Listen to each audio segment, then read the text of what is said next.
तो नमस्कार मेरे प्यारे बच्चों, स्वागत है आपके अपने YouTube channel the PCM vision में। प्यारे बच्चों, आज की इस वीडियो के माध्यम से हम लोग क्लास 12 पॉलिटिकल साइंस के टॉप 40 VVI MCQ प्रश्नों को डिस्कस करेंगे, जो कि आप सभी के बोर्ड एग्जाम में आने के ज़्यादा से ज़्यादा चांसेस हैं। तो वीडियो पे आप लोग अंत तक बने रहें और वीडियो अगर आपको अच्छा लगे तो दोस्तों में शेयर जरूर कीजिएगा। तो चलिए शुरू करते हैं और एक एक करके सारे क्वेश्चन को देख लेते हैं। तो देखिए बच्चों, पहला क्वेश्चन है कि शीत युद्ध का अंत हुआ था।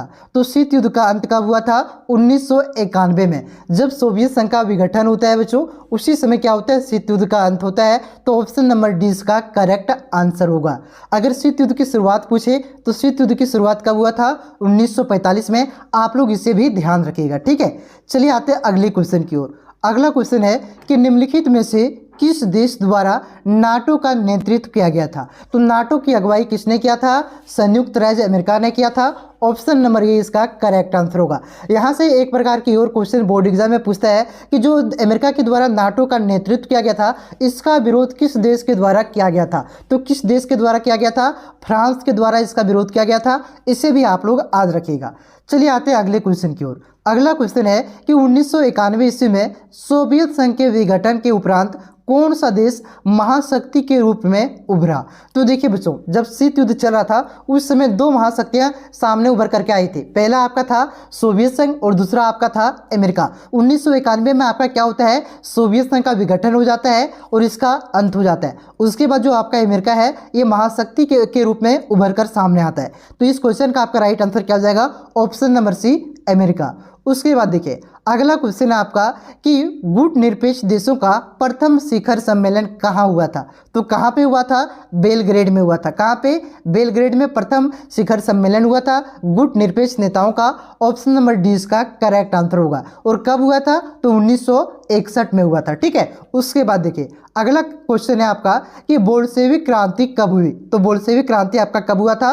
1917 में हुआ था। कहाँ पे हुआ था? रूस में हुआ था, ठीक है। तो बोल्शेविक क्रांति आपका 1917 में हुआ था। ऑप्शन नंबर सी इसका करेक्ट आंसर होगा। उसके बाद देखिए अगला क्वेश्चन है बच्चों कि कुवैत पर किस देश ने कब्जा किया था? तो किसने किया था? इराक ने। इराक ने 1990 में कुवैत पर हमला करके उसको कब्जा लिया था, ठीक है। तो ऑप्शन नंबर 20 का करेक्ट आंसर होगा। उसके बाद देखिए अगला क्वेश्चन है कि विश्व को इंटरनेट की सुविधा किस देश की देन है? तो सबसे पहले मतलब इंटरनेट का आविष्कार कहाँ पे हुआ था? तो कहाँ पे हुआ था? अमेरिका में। ऑप्शन नंबर सी इसका करेक्ट आंसर होगा। देखिए जितना भी हम लोग फेसबुक, व्हाट्सएप, यूट्यूब, इंस्टाग्राम ये सब चलाते हैं, ये सब किसी का है? अमेरिका का ही है, ठीक है। उसके बाद देखिए अगला क्वेश्चन है कि साम्यवादी चीन का उदय कब हुआ था? तो 1949 में साम्यवादी चीन का उदय हुआ था बच्चों। ऑप्शन नंबर ए इसका करेक्ट आंसर होगा। उसके बाद देखिए अगला क्वेश्चन है कि मैकमोहन रेखा कहाँ स्थित है? तो देखिए बच्चों, जो भारत और चीन की जो सीमा रेखा है उसी को किस नाम से जाना जाता है? मैकमोहन रेखा नाम से जाना जाता है, ठीक है। तो जो भारत और चीन के बीच बॉर्डर में स्थित कौन सा राज्य है? ऑप्शन के अनुसार आपका अरुणाचल प्रदेश है, ठीक है। तो मैकमोहन रेखा कहाँ पे स्थित है? अरुणाचल प्रदेश में स्थित है। ऑप्शन नंबर 20 का करेक्ट आंसर होगा। उसके बाद देखिए अगला क्वेश्चन है कि निम्न में से कौन आसियान का सदस्य नहीं है? यहाँ पे आपका 4 ऑप्शन दिया हुआ है, इनमें से कौन आसियान का सदस्य नहीं है सो बताना है। तो देखिए बच्चों, फिलीपींस यह आपका आसियान का सदस्य है। इंडोनेशिया ये भी आपका आसियान का सदस्य है। सिंगापुर ये भी आपका आसियान का सदस्य है। तो इसका जो सही उत्तर हो जाएगा आपका श्रीलंका। श्रीलंका आपका आसियान का सदस्य नहीं है। ऑप्शन नंबर 20 का करेक्ट आंसर होगा। उसके बाद देखिए अगला क्वेश्चन है कि नेशनल कॉन्फ्रेंस पार्टी किस राज्य में सक्रिय है? यानी कि ये जो पार्टी है किस राज्य में है? जिस प्रकार से हमारे राज्य में झारखंड मुक्ति मोर्चा है, पहले आपका जेबीएम था, ठीक है। ये आपका ये सब क्या है? क्षेत्रीय पार्टी है। तो ये भी आपका नेशनल कॉन्फ्रेंस आपका क्षेत्रीय पार्टी है। तो ये किस राज्य में है? तो ये आपका जम्मू तथा कश्मीर में है। ऑप्शन नंबर सी इसका करेक्ट आंसर होगा। उसके बाद अगला क्वेश्चन है कि सार्क का गठन कब हुआ था? तो सार्क का गठन कब हुआ था? 1985 में सार्क का गठन हुआ था बच्चों। और कहाँ पे हुआ था? तो याद रखिएगा ढाका में इसका गठन हुआ था, ठीक है। 1985 में ढाका में सार्क का गठन हुआ था। देखिए इससे रिलेटेड 2 क्वेश्चन और बोर्ड एग्जाम में पूछे जाते हैं कि सार्क में भी वर्तमान में कितने मेंबर हैं, यानी कि कितने सदस्य हैं? तो 8 सदस्य हैं। और इसका मुख्यालय कहाँ है? तो काठमांडू इसका मुख्यालय है बच्चों। इसे भी याद रखिएगा, ये भी बोर्ड एग्जाम में पूछा जा सकता है। चलिए आते हैं अगले क्वेश्चन की ओर। अगला क्वेश्चन है कि निम्न में से कौन सुरक्षा परिषद का अस्थायी सदस्य नहीं है, यानी कि इनमें से किसके पास वीटो पावर नहीं है। जो यूएनओ का यानी कि जो आपका जो यूएनओ यानी कि संयुक्त राष्ट्र संघ का जो सुरक्षा परिषद है बच्चों, उसका जो अस्थायी सदस्य है उसके पास क्या दिया गया है, उसको वीटो पावर दिया गया है। ठीक है, तो यहाँ पे जो आपका अस्थायी सदस्य है उसको देखना है। तो देखिए फ्रांस, इसके पास भी वीटो है और ये भी आपका अस्थायी सदस्य है। ब्रिटेन, इसके पास भी वीटो है और ये भी आपका अस्थायी सदस्य है। चीन के पास भी वीटो है और ये भी आपका अस्थायी सदस्य है। जो इटली है बच्चों, ये आपका अस्थायी सदस्य नहीं है और इसके पास वीटो नहीं है। ठीक है, तो ऑप्शन नंबर डी इसका करेक्ट आंसर होगा। देखिए कितने अस्थायी सदस्य, 5, तो उसका नाम आप लोग किस प्रकार से याद रखिएगा, आप लोग याद रखिएगा। ठीक है, रूस का फेस, रूस का फेस, यहाँ पे मैं लिख देता हूँ FAC, ये आप लोग याद रखिएगा। इससे आपको याद रहेगा कि ये 5 सदस्य कौन कौन से हैं जो अस्थायी सदस्य हैं संयुक्त राष्ट्र संघ का। ठीक है, रूस से आपका रूस हो गया। ठीक है, का को आपको साइलेंट कर देना है। F से आपका फ्रांस हो गया, A से आपका अमेरिका हो गया, C से आपका चाइना हो गया, E से आपका इंग्लैंड हो गया, जिसको हम लोग ब्रिटेन भी कहते हैं। ठीक है, तो ये आप लोग एक ट्रिक आप लोग याद रखिएगा, रूस का फेस। इससे आपको याद रहेगा कि संयुक्त राष्ट्र संघ का सुरक्षा परिषद के कौन 5 अस्थायी सदस्य हैं। ठीक है, और अस्थायी सदस्यों की संख्या कितनी है, तो 10। ठीक है, इसे भी आप लोग याद रखिएगा। क्लियर है, तो जो आपका इटली है ये आपका अस्थायी सदस्य नहीं है। ऑप्शन नंबर डी इसका सही आंसर होगा। उसके बाद देखिए अगला क्वेश्चन है आपका कि संयुक्त राष्ट्र संघ की स्थापना कब की गई, तो कब किया गया था, 24 अक्टूबर 1945 को। 24 अक्टूबर 1945 को संयुक्त राष्ट्र संघ यानी कि यूएनओ की स्थापना किया गया था बच्चों। और भारत इसका सदस्य कब बना था, तो 1945 को, 30 अक्टूबर 1945 को भारत इसका सदस्य बना था। ये भी याद रखिएगा। ठीक है, तो इस क्वेश्चन का जो राइट आंसर हो जाएगा ऑप्शन नंबर ये इसका राइट आंसर होगा। देखिए मैं प्रत्येक क्वेश्चन में कुछ ना कुछ उससे रिलेटेड पॉइंट बता रहा हूं जो कि बोर्ड एग्जाम में पूछा जा सकता है, ताकि आपका रिविजन हो जाए। अगर आप नहीं जानते तो इसको नोट डाउन कीजिए, क्योंकि ये क्वेश्चन बार बार बोर्ड एग्जाम में पूछा जाता है और ये सब क्वेश्चन बोर्ड एग्जाम में बार बार आता है। ठीक है, और इस बार भी पूछे जाने की संभावना है, इसलिए मैं बार बार बताते चल रहा हूं। चलिए आते हैं अगले क्वेश्चन की ओर। अगला क्वेश्चन आपका है कि वैश्विक ताप वृद्धि की सुरक्षा का मामला है, तो किस सुरक्षा का मामला है बच्चों, ये आपका सामूहिक सुरक्षा का मामला है। ऑप्शन नंबर ये इसका करेक्ट आंसर होगा। उसके बाद देखिए अगला क्वेश्चन है आपका कि प्रथम अंतर्राष्ट्रीय पृथ्वी सम्मेलन कहाँ हुआ था, तो ये कहाँ पे हुआ था, रियो डी जेनेरियो में हुआ था। ठीक है, तो ऑप्शन नंबर बी इसका करेक्ट आंसर होगा। और कब हुआ था इसे भी याद रखिए, तो 1992 में हुआ था बच्चों।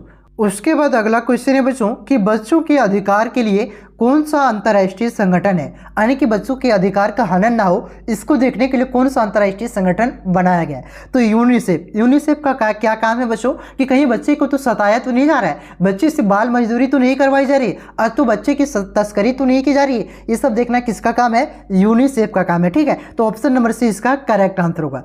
उसके बाद देखिए अगला क्वेश्चन है कि हम लोग विश्व पर्यावरण दिवस कब मनाते हैं, तो किस दिन हम लोग विश्व पर्यावरण दिवस मनाते हैं, 5 जून को। बहुत ही आसान क्वेश्चन था। ठीक है, तो ऑप्शन नंबर सी इसका करेक्ट आंसर होगा।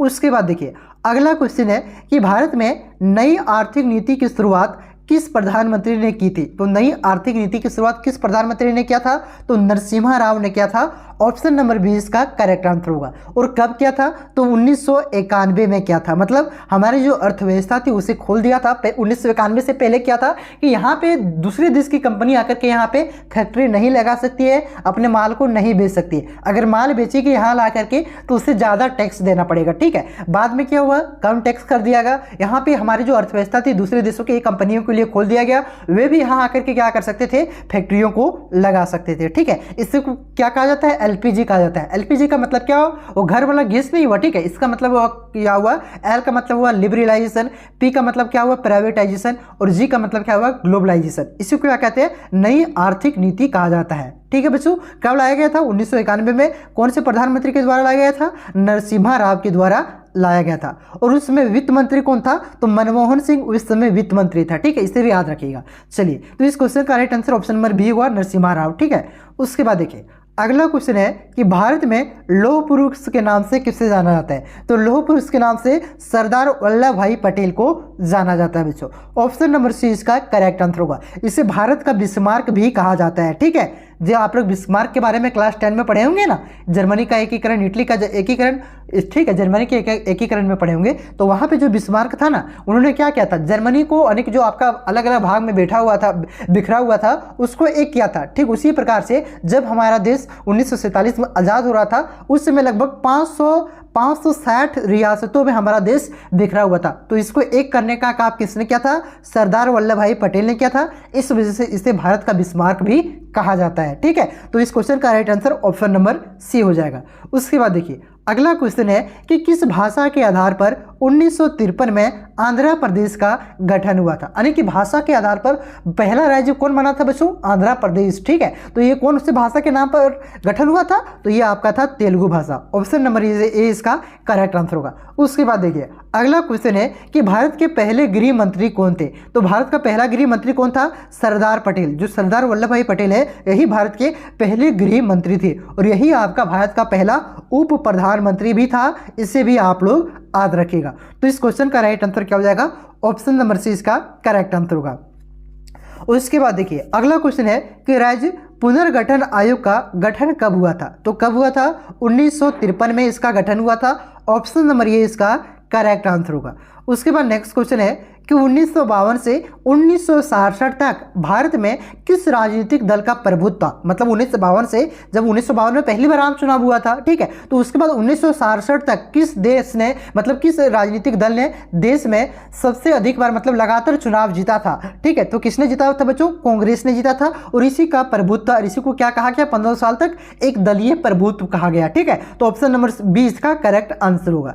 उसके बाद देखिए अगला क्वेश्चन है आपका कि जनता पार्टी की स्थापना कब हुई थी। तो जनता पार्टी की स्थापना कब हुआ था, ये 1947 में हुआ, सॉरी 77 में हुआ। ठीक है, तो 1977 में आपका जनता पार्टी की स्थापना हुई थी। जो आज का भारतीय जनता पार्टी ना, उसी को पहले क्या कहा जाता था, जनता पार्टी कहा जाता था। और इसकी स्थापना कब हुआ था, 1977 में हुआ था। किसने किया था ये भी याद रखिएगा, तो श्यामा प्रसाद मुखर्जी ने किया था। ठीक है, श्यामा प्रसाद मुखर्जी ने ये जनता पार्टी की स्थापना किया था। उसके बाद देखिए अगला क्वेश्चन है कि स्वतंत्र भारत में प्रथम आम चुनाव कब हुआ था। तो कुछ देर पहले आपको मैंने बताया कि 1952 में आपका क्या हुआ था, स्वतंत्र भारत का पहला आम चुनाव हुआ था, यानी कि लोकसभा का चुनाव हुआ था। तो ऑप्शन नंबर 20 का करेक्ट आंसर होगा। उसके बाद देखिए अगला क्वेश्चन है कि भारत में हरित क्रांति का जनक किसे कहा जाता है। देखिए यहाँ पे 3 क्वेश्चन बनता है। क्वेश्चन क्या क्या बनता है कि भारत में हरित क्रांति का जनक किसे कहते हैं, विश्व में हरित क्रांति का जनक किसे कहते हैं और श्वेत क्रांति का जनक किसे कहा जाता है। 3 क्वेश्चन बनता है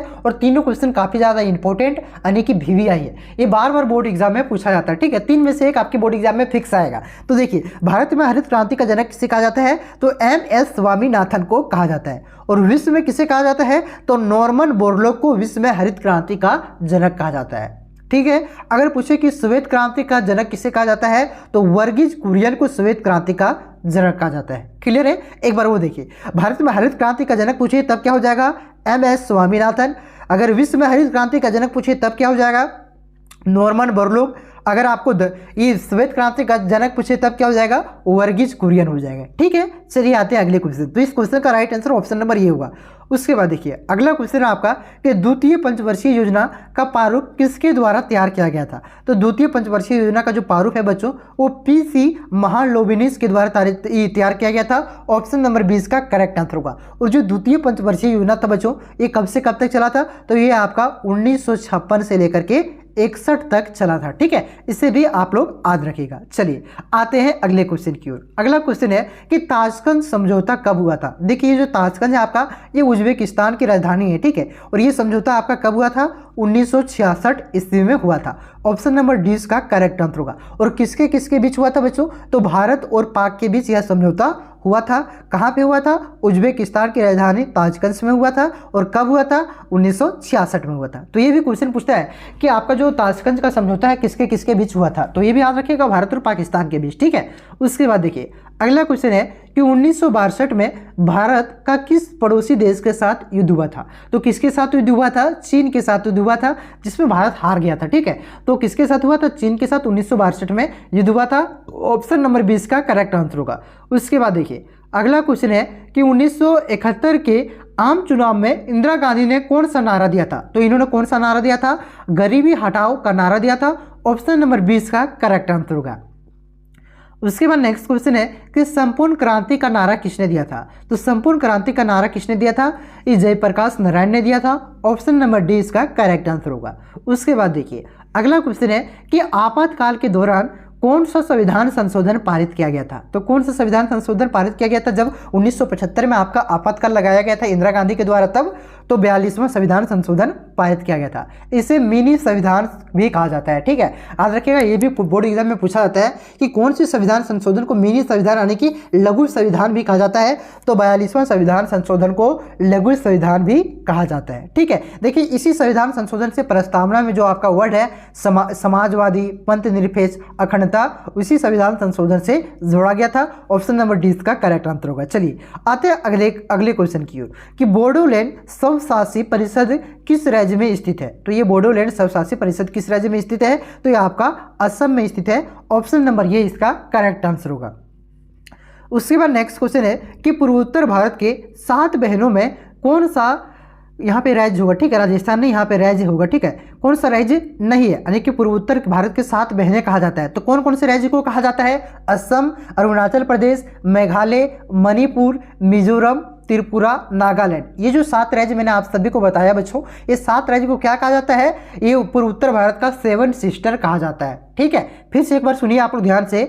देखिए अरुणाचल प्रदेश, असम, मणिपुर, मेघालय, मिजोरम, त्रिपुरा, नागालैंड, ये सब आपका जो 7 देश है इसको क्या कहा जाता है? भारत का 7 सिस्टर कहा जाता है। ठीक है, तो यहाँ पे देखिए ये 7 में से आपका कौन सा नाम नहीं है? तो जम्मू कश्मीर आपका जो है पूर्वोत्तर भारत के 7 बहनों वाली राज्य में नहीं आता है। ठीक है, ऑप्शन नंबर ए इसका करेक्ट आंसर होगा। उसके बाद देखिए अगला क्वेश्चन है कि मेघा पाटेकर का नाम किस आंदोलन से जुड़ा हुआ है? तो ये क्वेश्चन शायद आपका हिस्ट्री में भी था क्या? तो पर्यावरण से ये क्वेश्चन है आपका, बहुत ही इंपॉर्टेंट क्वेश्चन है, पॉलिटिकल साइंस में भी पूछा जाता है। और ये आपका ये जो आपका भारतीय पॉलिटिकल साइंस आपको जो पढ़ना है सेकेंड बुक है उसमें से ये क्वेश्चन है। ठीक है, तो ये नर्मदा जो मेघा पाटेकर है आपका नर्मदा बचाओ आंदोलन से जुड़ा हुआ था। क्लियर है? तो ऑप्शन नंबर ए इसका करेक्ट आंसर होगा।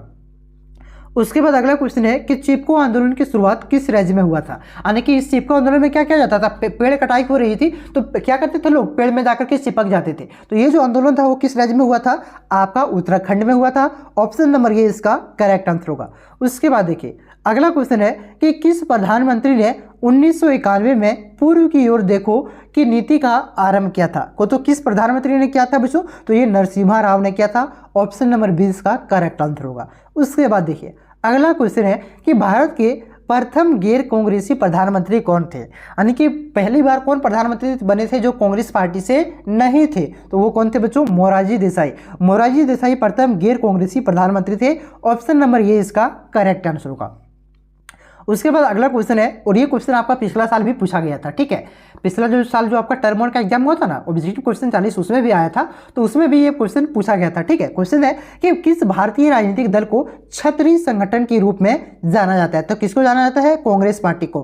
कांग्रेस पार्टी को आपका क्षत्रिय संगठन के रूप में जाना जाता है। ठीक है, तो ऑप्शन नंबर 20 का करेक्ट आंसर होगा। और कांग्रेस पार्टी का गठन यानी कि स्थापना कब हुआ था? कमेंट करके आप लोग जरूर बताइएगा। तो यहाँ पे मैंने आप सभी को टॉप 40 VVI क्वेश्चन बताया जो कि आप सभी के बोर्ड एग्जाम की दृष्टि से काफी ज्यादा इंपॉर्टेंट था।